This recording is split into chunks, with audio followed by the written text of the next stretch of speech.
What are a couple things they could do to fix it and be better? Obviously, they've changed, they've improved. Like, what do you want to see them do? They've changed, they've improved. There's just, in business, it's really important to go back to like things that are kind of obvious. But one of the obvious things that's not part of every structure of the U.S. government is almost all enterprise software that works in America or in the world has two characteristics. It's built in America and it's built as a product. Yep. And it has a third characteristic, quite frankly, that it's sold commercially. So if you just say, the rebuttable presumption is, if a product is world-class, it is built in America. Again, rebuttable doesn't always mean, but very likely. It is, you could get drilled down on that, it's built by this, but just, it is a product, and somebody commercially has bought that product. Yeah. It is very non-plausible that you would have the best software product in the world and you've never sold it commercially because you don't have time to make your company be worth $50 billion. It is not a product. Okay, so that means you will never scale it. And by the way, that also, there's a lot there because you want the world's best engineers to work on something, the ones that can do things no one else can. Tell them you want to not build products and see how far that goes. Yeah. And again, for reasons that are complicated and hard to understand, it almost as invariably is built in America, most likely on the West Coast, but not exclusively on the West Coast anymore. Okay, we know this to be true.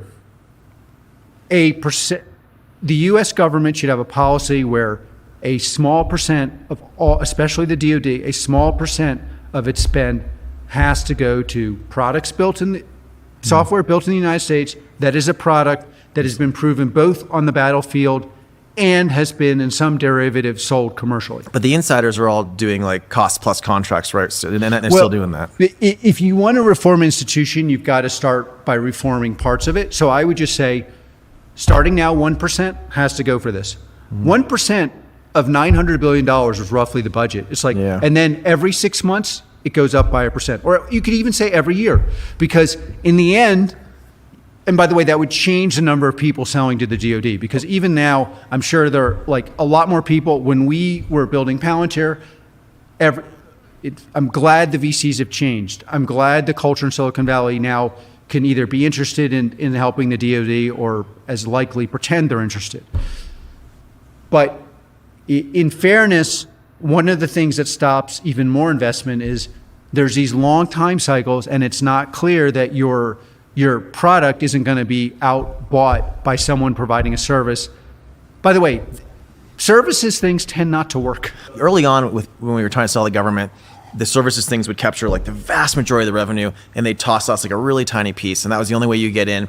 And I was talking to people today, and obviously people in the government have realized that we work. Some of those services companies just seem extremely jealous of Palantir. It's like we thought they were dumb, and apparently they think we're bad or something like that. And I'm wondering, is it because they're jealous? I think there's just some huge jealousy with. I mean, I shouldn't mention the names of these companies, but these big companies that would do all the ontologies, and get paid tens of millions of dollars for something useless. And I think it seems like an extreme jealousy or something from the outsiders. Look, you're a warrior for justice, and I am in a different way a fighter for Western values.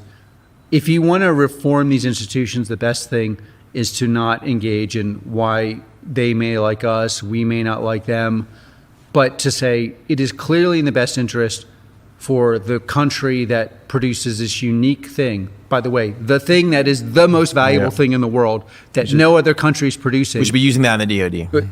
There should just be a minimal part of the budget. And it's minimal. It's 1%. By the way, the other thing we need to do is every single thing that is not being presented to people at any level that is not actually running on real data, there should be a flag. This is a video.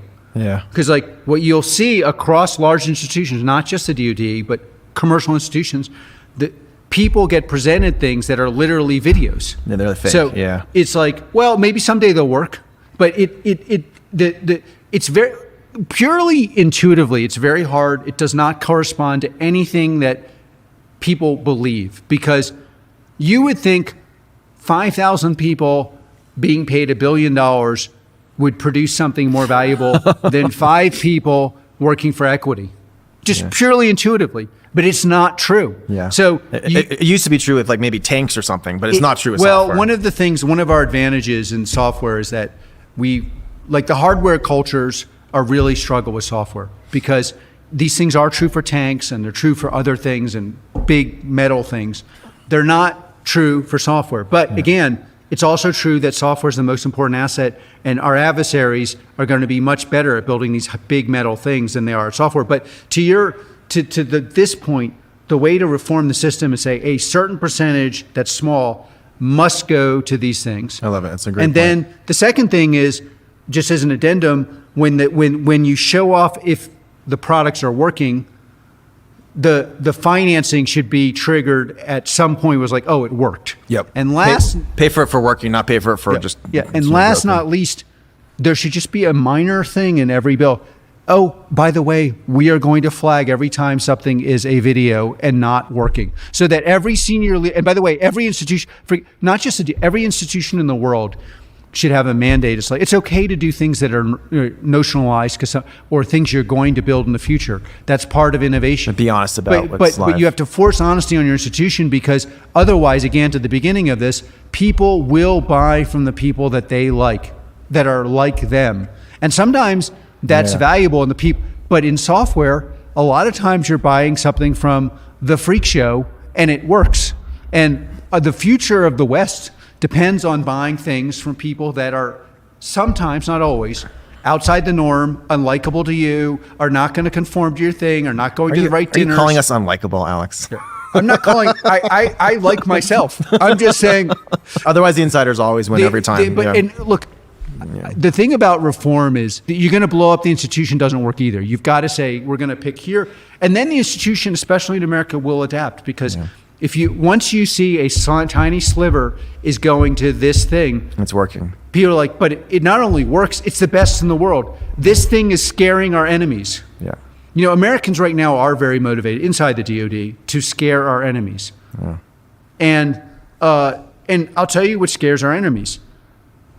Using software that is actually a product that's almost invariably built here and that someone on this planet has actually paid for commercially.